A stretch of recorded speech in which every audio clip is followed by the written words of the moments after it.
हमारे व्यस्त जीवन में ईश्वर की आवाज़, जहाँ कई बर्तन होते हैं वहाँ आवाज़ होता है। जहाँ कई लोग होते हैं वहाँ टकराव होता है, तनाव होता है, चाहे पति पत्नी के बीच, परिवार में, संस्था में।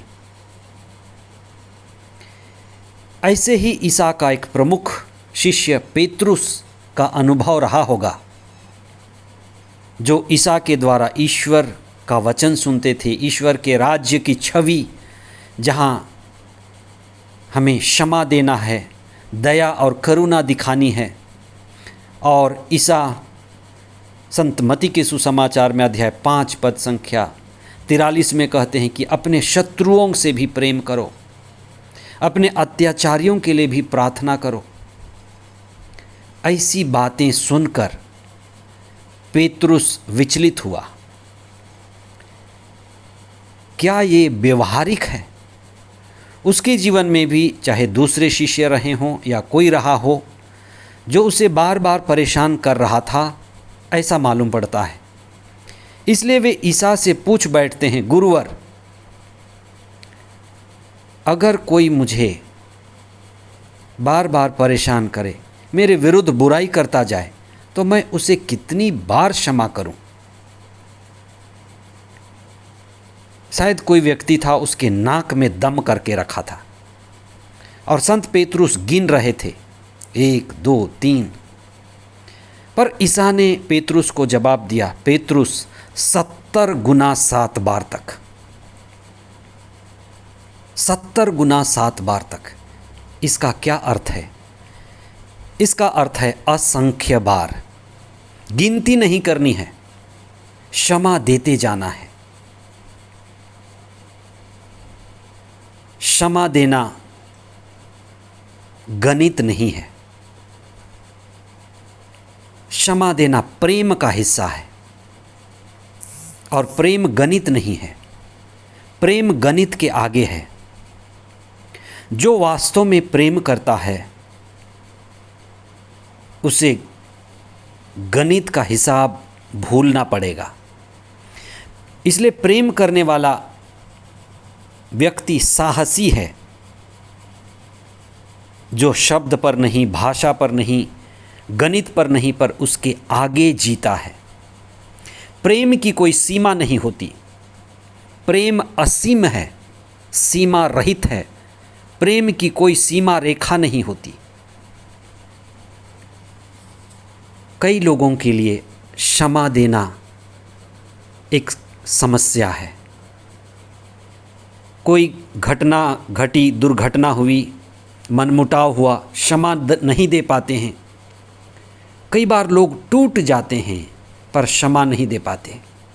कौन क्षमा दे पाएगा? वही जो समझदार है। समझदार कौन है? जो हृदय से देखता है, हृदय की सुनता है, हृदय से समझ बढ़ाता है। हृदय का मतलब है सब चीज़ जुड़ा हुआ है।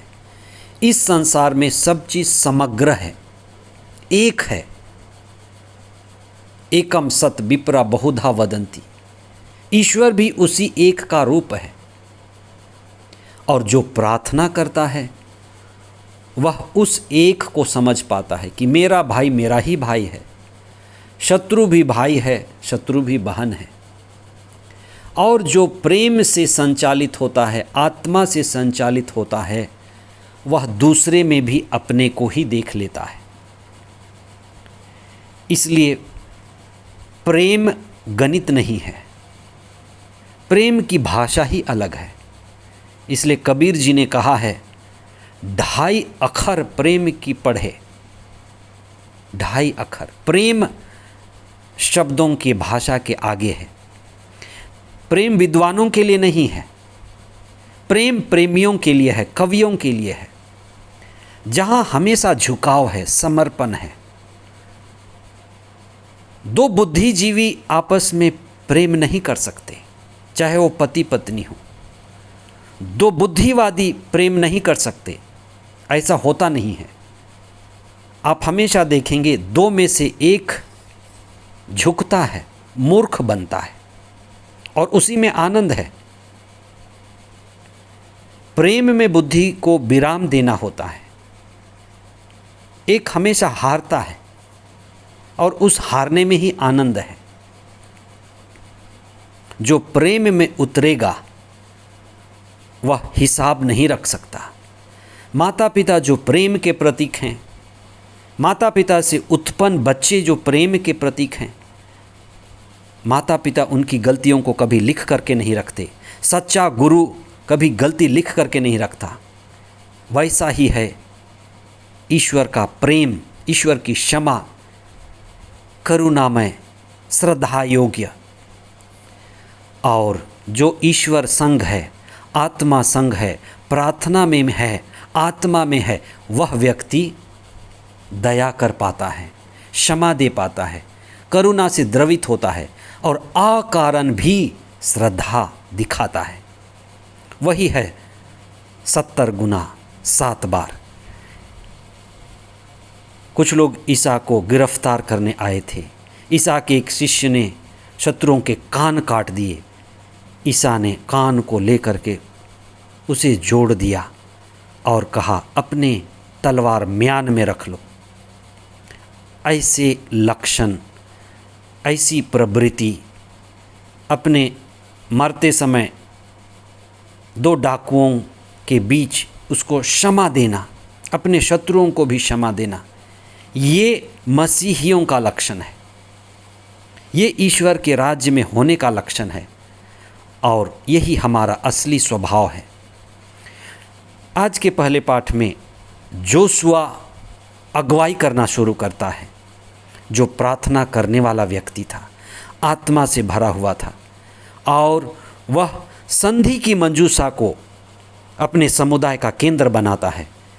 संधि की मंजूषा ईश्वर की उपस्थिति, और उसकी उपस्थिति में वे नदी पार करते हैं और प्रतिज्ञात देश के नज़दीक पहुंचते हैं। ईश्वर ही अगुवा है और जिस तरह से मूसा के साथ ईश्वर रहा, उसी तरह से जोशुआ के साथ ईश्वर रहा। हम क्षमा देने वाले बने, हम ईश्वर के साथ रहें, स्वयं को, दूसरों को करुणा, दया, क्षमा और अच्छी अगुवाई दे पाएं। आमीन।